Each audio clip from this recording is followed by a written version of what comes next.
problemas práticos e locais, devido à sua relação com o conhecimento de um campo específico. Ele opera com uma crítica local determinada daquele grupo ao qual ele faz parte. Né? Diferente do intelectual universal, e eu quero justamente o que o Foucault tenta fazer, é tirar aquela ideia do intelectual que está sentado num plano e manda todo mundo fazer. Não, todos nós podemos ser intelectuais, e aí ele vai usar esse termo específico, justamente porque ele atua em locais específicos. E o nosso lugar é o espaço da educação especial, e hoje, na perspectiva da educação inclusiva, precisamos entender esses processos, e muitas vezes neoliberais, que querem governar as nossas práticas, para transformar aquele sujeito público-alvo da educação especial como um sujeito produtivo. Porque ele precisa produzir, porque a economia precisa girar. Então, a gente tem que pensar que existem essas possibilidades e entender, porque se a prática política nos compõe, entender como nós podemos criar resistência. Porque, como diz o Foucault brilhantemente, não é inútil revoltar-se. É primordial nos revoltar, resistir e criar contracondutas, né, que é um termo belíssimo, porque é dali que a gente parte. Essa figura, ela age segundo uma relação entre teoria e prática, porque as teorias são práticas para Foucault. Né, ele não dissocia. Age sobre problemas práticos locais, devido à sua relação com o conhecimento de um campo específico. Opera com uma crítica determinada, diferente do intelectual universal, que é o guardião da verdade verdadeira de tudo. Né? O papel político não se trata apenas de criticar os conteúdos ideológicos em busca de uma ideologia justa. É, antes de tudo, saber se é possível constituir uma nova política de verdades. O problema não é mudar a consciência das pessoas ou o que elas têm na cabeça, mas o regime político, econômico e institucional de uma produção de verdades. É isso que nós lutamos. Né? Então, partindo dessa premissa, e aí ele vai chamar a atenção que a gente tem que ficar atento. A gente não pode vacilar, porque no vacilo que a gente der, nós rapidinho vamos levar uma rasteira. E a gente não pode se vacilar. E atenção, e estar atento, é estar justamente ligado, colado com o presente, porque é sobre o presente que a gente age. Então, o que nós temos nesse presente? E ele é uma produção histórica. Então, a gente, por isso, voltar para trás. O tempo todo fazer esse exercício. É o que eu estou chamando de formação e experiência. E ele só é possível na caminhada diária das nossas práticas, olhar para elas, olhar para aquele sujeito, e aí ter, daquilo não concluo que se possa dizer qualquer coisa na ordem da teoria, mas, ao contrário, que é preciso ter uma atitude exigente, prudente, experimental. É necessário que, a todo momento, passo a passo nessa caminhada, confrontar com o que se pensa, com o que você diz, com o que você faz e por fim, constituindo o que você é. Isso é uma relação política. O que você pensa na relação com o que você faz, bate. Eu não posso falar isso, mas você pode se analisar. Você diz, não, meu aluno é potente, mas na hora que você faz, você não liga, não ensina, que o papel da escola é ensinar, aí você dá uma colagem, você faz um desenho e diz que fez um atendimento.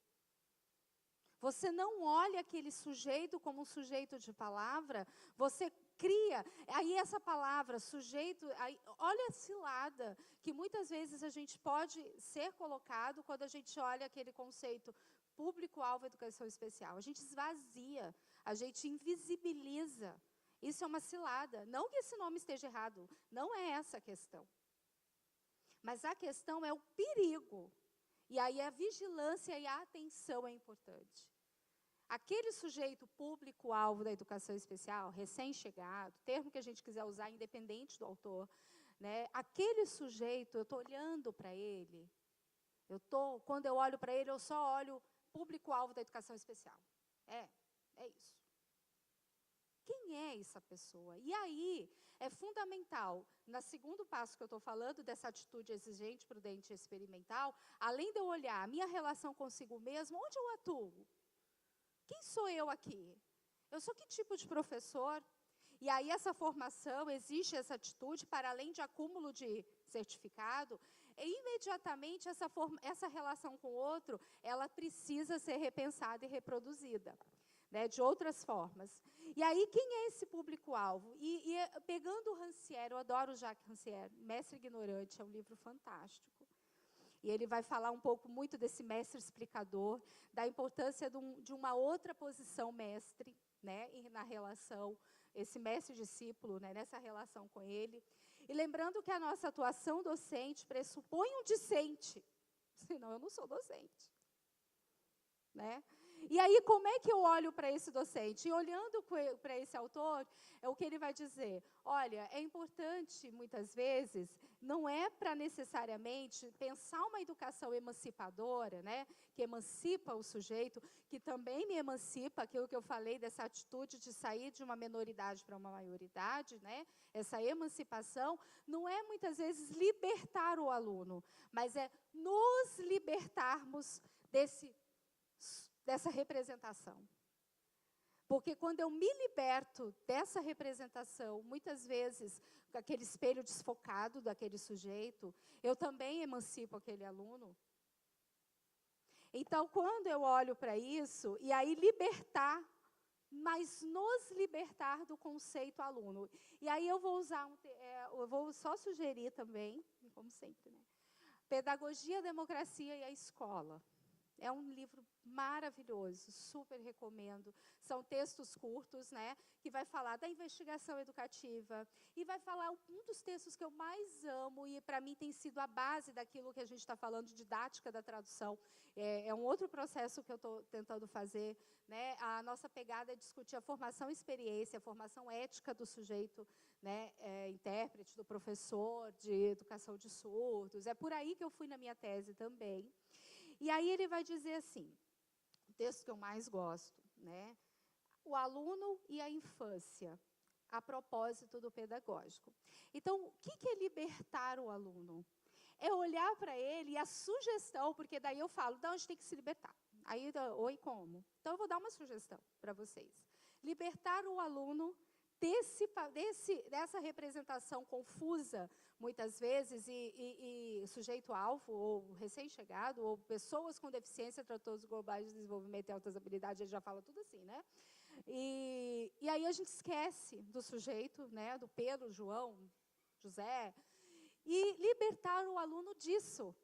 É olhar para esse sujeito, e a sugestão é ele como infância, ou seja, é a infância como uma lacuna entre sujeito e aluno, esse espaço, essa fronteira. E olhar para esse sujeito, infância, não no sentido criancinha, vou passar a mão na cabeça, não, ele não cresce. Não, a infância é potência. Porque a infância ela é potência. Aquele sujeito ali está sendo governado ainda. Né? Então, é um corpo... E aí a criança é um corpo da obsessão, né? E, enfim, esse sujeito infância, e aí a sugestão é olhar para ele como potência, e aí ele vai dizer assim, como eu me relaciono pedagogicamente com ele? Sujeito, aluno, público-alvo da educação especial, ou a ideia dele é, vamos olhar para ele como potência. E aí ele sugere a tríplice potência, que é a capacidade de movimento. Entender que ele é um sujeito capaz de se movimentar, mas não é só movimento de corpo, é movimento de si consigo mesmo. Entender que ele também é capaz de refletir sobre si. E aí a nossa relação pedagógica com ele pressupõe isso. Que ele se movimenta, ele tem capacidade. E outra, se movimentar porque ele quer, porque é um sujeito de vontades. A potência da tradução, e ele vai dizer a tradução, a inteligência, ou seja, você compreender que ele é capaz de traduzir-se. Traduzir aquilo que você discute com ele, aquilo que você fala com ele. E a potência da reminiscência, que é uma potência belíssima, que é a capacidade de recordar-se de si, de ele se ver como um sujeito histórico. E, por fim, com essa tríplice potência, quando eu penso nesse sujeito, eu dou a condição para ele de capacidade de exposição. E exposição, até brincando com a palavra, exposição. Para que ele se liberte, que ele se emancipe. Que ele saia dessa posição de minoridade para maioridade. Percebe como a relação, como eu me formo, tem relação com a minha relação pedagógica? Então, criar esse espaço pedagógico com esse sujeito é olhar para ele que ele é capaz, que ele é um sujeito de palavra. E não silenciar ele naqueles nomes confusos e olhar para ele que ele é capaz de palavra. Ou seja, se ele é capaz de palavra, eu, na minha relação docente, tenho que endereçar uma palavra a ele. E entender que ele vai te responder. Aceitar que ele vai te responder. Então, compreender isso é você ter essa atitude prudente, exigente, experimental. E aí, gente, que pena que o meu tempo já está acabando. Então, eu já vou encerrar, vou pular um monte de coisa aqui, óbvio. E eu vou dar uma pausa nessa caminhada para dizer que a formação experiência como atitude e movimento é se colocar a caminhos. Ele fala assim, ponhamos-nos a caminho, é o título do trecho, do texto do Machelen Simons, né, que é desse livro aqui. Ponhamos-nos a caminho. Ou seja, é um imperativo, não é eu vou caminhar. Ponhamos, eu já estou caminhando. Ou seja, não tem conversa, né, se é ou não é. Qual é a sua relação com a sua função docente, e aí o termo função educadora. Eu vou dar um exemplo legal, porque eu lembro de uma palestra do Daniel Junqueira, é professor surdo, né, e ele foi meu orientando de mestrado, e é professor surdo que é professor, né, Daniel, a gente, desculpa. Né, a gente mudou essa relação, porque a surdez não pode adjetivar a docência, mas a docência ela está no substantivo, né, ela tem que ser o sujeito, bom, enfim. Aí essa é a tese dele. Mas o que eu quero chamar a atenção? Uma vez ele deu uma palestra que eu adorei, que ele falou assim, e aí a Libras, né, ela é visual, e eu acho que dá uma ideia, o sinal da Libras para a formação é esse aqui. O que isso pressupõe? Isso aqui é o quê?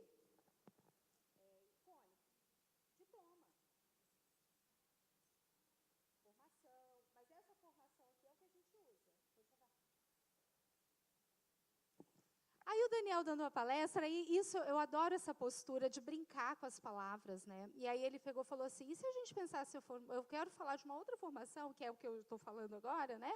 E aí é nessa linha que a gente vem estudando no grupo, e ele vai fazer assim, vou fazer um outro sinal. Assim, e se a gente pensar, separar forma, tracinho, ação, o que pressupõe? E aí ele falou assim, então eu vou pensar uma outra palavra em Libras também, porque eu acho que condiz mais com o que eu estou falando, e aí condiz com o que eu estou falando de formação e experiência. Ele faz assim.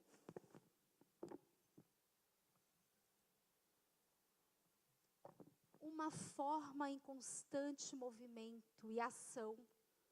Essa formação, não como acúmulo, mas como caminhada. E na relação de si consigo e de si com o outro. E aí é o último que eu quero dizer. Leiam, eu trouxe, mas não deu tempo. Leiam as literaturas. Olhem como Dorothy caminha em direção ao lar.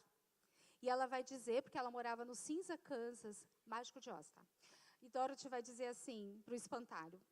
Ele vai dizer, para onde você está indo? E ela fala assim, eu estou indo para casa, eu preciso voltar para casa. Só que ela vai caminhar, porque ela precisa chegar no mágico para ele mandar ela para casa. E ela tem a estrada de tijolos amarelos. E aí ele vai dizer assim, mas você quer voltar para o Kansas, lá então cinza?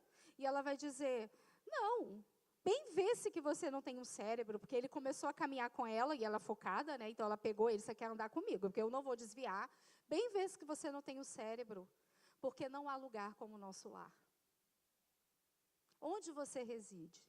Então, isso é muito importante. E a nossa resistência, a nossa revolta, a nossa luta política, ética, reflete-se na prática docente. E aonde está o nosso lar? O nosso lar docente está na escola? Então, não é inútil revoltar-se. Eu encerro. 1 minuto.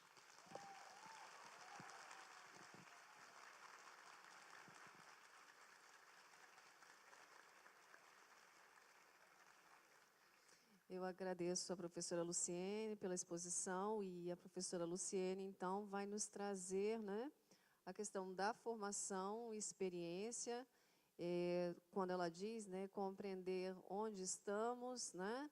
Ou seja, que trajetória é essa, que evolução da formação é essa. Então, a professora Luciene traz a formação entremeada à área da educação especial, que ela vai chamar de formação experiência, e, né, como pano de fundo, como que a relação com o outro vai, então, criar processos pedagógicos, né, vai criar movimentos de trocas, movimentos de aprendizagem, né, que vai remeter, esse movimento vai remeter aqui à construção de novas outras práticas, né? E para isso, a formação tem que ser vista enquanto caminhada da prática e saberes, porque, né, segundo a professora, sem isso, esse processo fica aí atravancado, não é isso, professora? Então, eu vejo que incompleto. Então, eu penso que na fala da professora, ela vai trazer reflexões que vão nos dizer o seguinte: compreender onde nos encontramos, né, que caminhada fizemos e para onde vamos, não é isso? E, nesse cenário, compreender-se enquanto professor, enquanto profissional, enquanto estudante, né, para que você compreenda o outro, né, e que lugar, vamos dizer assim, que esse outro ocupa. E compreender as práticas, repensar essas práticas, refletir a partir de todo esse movimento vivido, dessa experiência vivida, né, compreendendo os movimentos da área da educação especial. E, sobretudo, né, segundo Luciene, para isso é necessário atitudes, né? Então, professora, eu agradeço a sua fala, agradeço mais uma vez a professora Maria Edith. Nós temos aí um tempinho ainda, 10 minutos, então eu vou passar a palavra à professora Maria Edith, se ela quiser complementar, e para a professora Luciene, e aí nós podemos abrir, então, para perguntas dentro desses minutos que nos restam, ok? Eu ouvindo, né, a Luciane falar, a gente está com problema com o tempo, né? A gente está se achando num tempo muito longo, mas a sua fala vai mostrando para a gente como que a nossa construção histórica é muito recente. Nós estamos lidando com um dado muito recente. A escola, muito recentemente, se abriu efetivamente ao diverso, mas a gente ainda está com um percurso para construir, para assumir o complexo. Enquanto você estava falando, eu me lembrei de um embate que eu tive uns 10 anos atrás na UFAM. A gente tem umas discussões com o grupo de surdos no Amazonas muito forte, no sentido de temos que especializar ao máximo para o surdo e colocar num lugar especializado para o surdo. E temos também os indígenas no mesmo embate. E aí eu fiquei perguntando aonde eu coloco o meu menino Iequana, que é surdo, para onde ele vai? Em qual gueto eu ponho essa criança? Eu ponho ele no gueto especializado na surdez, eu ponho ele no gueto especializado no indígena. O humano é um pouquinho mais complexo do que a gente gostaria, e eu acho que a gente tem que estar sempre fazendo esse esforço de trazer para o nosso trabalho esses sujeitos singulares que vão deslocando a gente do que está consolidado, que põe a gente com outras demandas. E você usou uma expressão que eu acho que a gente precisa estar olhando ela o tempo todo, que é cilada. Nós estamos muito propensos a cair em algumas ciladas. Nós tínhamos tido muitos avanços no plano discursivo, né, no plano legal, no plano normativo, nós já tínhamos tido muitos avanços que, na hora da prática, a gente falava, pera, como é mesmo que a gente vai fazer isso? E a escola, né, essa escola que o Alex falava um pouco antes, a escola estava mostrando para a gente, está mostrando para a gente, muitas saídas que estão sendo encontradas, né? Nós estávamos conseguindo construir em parceria muitas respostas, e a gente não pode correr o risco de perder esse tanto que a gente já andou, de falar, putz, espera aí, estava difícil encontrar essas respostas, está complicado encontrar? Está complicado, mas a gente tem achado, e precisamos ter muito cuidado, porque esse plano discursivo que a gente conquistou no âmbito legal, no âmbito normativo, estava acompanhado de um esforço de construção de práticas, de estudos, de pesquisa, e a gente precisa zelar por isso com muito carinho para não perder, né? Era o que eu acho que eu fiquei refletindo enquanto ouvia a sua fala. Cuidado, nós estamos em tempo de resistir e estar atentos, muito atentos a tudo que está acontecendo. Obrigada. Mais uma vez, reitero, é uma delícia estar aqui. Eu quero agradecer a sua fala. Isso dá um debate muito legal, daria para eu conversar. E só para responder assim um pouco, né, os movimentos surdos têm que rever suas bandeiras. O nosso grupo de pesquisa, porque nós conquistamos muita coisa. Eu acho que dá para perceber que dentro dos sujeitos alvo da educação especial, o público-alvo, o pessoal da surdez tem muitas conquistas de legislação, né? E, infelizmente, o perigo e a cilada é a gente viver no festejo e esquecer que a gente está perdendo tudo isso de novo. Então, não existe... e aí o perigo é nós assumirmos posturas de total neutralidade, porque a gente está vivendo tempos que nós estamos sendo obrigados a escolher alguns espaços, né, a tomar decisões. E não está dando para ser muito neutro por conta da cilada, né? Porque daí a gente abre mão, não tem nada a ver com isso, faço o meu trabalho. E cuidado, cuidado. Então, eu trabalho numa linha que nenhum assunto é tabu. Então, hoje a gente está revendo história, trabalhando com os documentos, para voltar e rever nossas bandeiras, a gente tem que voltar para casa. De onde a gente veio? Aí a gente tem que caminhar, e aí a gente tem que ir para frente também, mas sempre olhando para trás, olhar para trás, não no sentido de, que saudosismo, mas no sentido de, da onde eu vim, para valorizar onde eu estou, e para que amanhã, que eu não sei o que vai ser, mas que ele possa ser produzido, e cada vez esse amanhã vai sendo presente, né? Porque a caminhada pressupõe movimento.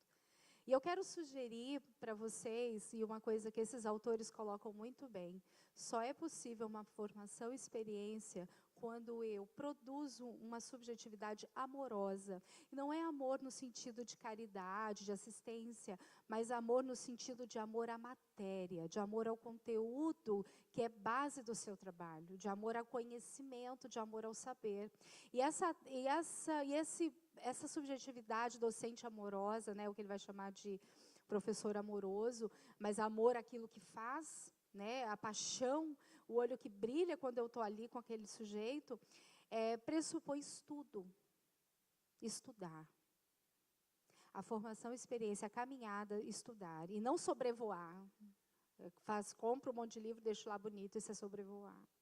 Eu ouvi as palestras e amanhã, o que eu faço segunda-feira na escola? Continuo. Mas estudar requer um ato de disciplina, que a gente às vezes não consegue. Eu li, é muito difícil, começa com os textos mais. Então, eu vou sugerir esse livro, A Pedagogia, a Democracia e a Escola, porque é justamente isso que a gente está sendo atacado. A gente tem que entender. Eu só posso ter atitude política se eu entendo o que é democracia. A democracia está sendo atacada e muitas vezes a gente escolhe os lados que atacam a democracia. Isso é muito triste. Não estou julgando ninguém porque eu não tenho nada a ver com escolha, mas eu preciso entender que para mim isso é muito triste. Porque a democracia foi a maior conquista da nossa vida. A gente não pode questionar, a gente tem que questioná-la, mas para a mudança, para a emancipação da democracia, para ela ser melhor e não para ela ser extinguida. Sugiro esse aqui também, Foucault e a Função Educador.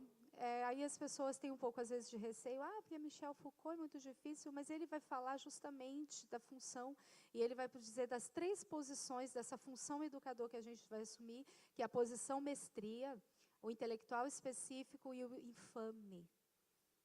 A gente não pode perder de vista que quando eu me revolto, é uma atitude como intelectual específico, mas eu me torno aquele sujeito que incomoda. Eles querem detonar a gente. Eles querem acabar com o nosso trabalho. Porque a gente é infame. Infame no sentido da infâmia. A gente é mal visto, mas não é mal visto no sentido negativo. É mal visto no sentido da revolta. E recomendo um outro, eu não trouxe, mas eu sugiro, da mesma linha do Jean Bachelet e Martin Simon, são leituras muito gostosas, porque eles falam da escola, do aluno, vai falar de uma forma que eles dão muitas figuras para a gente entender. É um outro, Para Além da Aprendizagem, que é do Gert Biesta. E um outro deles também, que é Em Defesa da Escola Pública. A gente tem que defender a escola. Tem muita crítica para ela, tem. E ela está nesse livro, é a primeira coisa que ele vai falar. Críticas básicas da escola. Mas se a gente não defender a escola pública, o que vai ser de nós? Ela é a nossa casa. Então, cuidado. Em Defesa da Escola Pública. Esse livro é lindo porque ele vai ensinar para nós olhar, inclusive para a matéria, que às vezes a gente fala, ai, está fora da realidade do aluno, mas ele vai nos ensinar a olhar para essa matéria fora da realidade como aquele espaço em que o aluno vai emancipar. Aí ele dá um exemplo lindo de como a aluna nunca viu, conhece pássaros, a aula de biologia, conhece pássaros, né? Tem um texto lindo nesse livro. Só que na escola ela vai estudar os tipos de bico do pássaro, porque está relacionado ao que ele se alimenta. Isso vai dar conhecimento e repertório de vida, e a escola também pode ser um lugar disso. Por isso que nós temos também que nos rever. Ele vai dar até a possibilidade, esse livro vai tentar nos dar um olhar de um pouco de esperança, né, em meio a tantas controvérsias, né? Um pouco de esperança, olhar para o quadro, como o quadro é democrático. Porque quando eu escrevo no quadro, eu tiro do que está para mim e coloco, exponho para o outro. Então, a gente está pegando várias coisas, jogando no lixo e esquecendo que a gente pode também olhar para essas coisas de outro jeito. Então, eu acho que é isso, Em Defesa da Escola Pública. É um outro livro deles que eu super recomendo. E sentar, estudar, monta um grupo com os colegas, horário do planejamento. Vem cá, eu queria sugerir a leitura, porque esse aqui são textos. Não precisa ler o livro inteiro. Lê o livro inteiro. Começa com os textos, são textos independentes. E ajuda a gente a repensar a escola, a democracia, a pedagogia. E isso nos ajuda a repensarmos nesse lugar. Então, eu agradeço a possibilidade de sugerir para vocês possibilidade de estar atento a partir do estudo, né?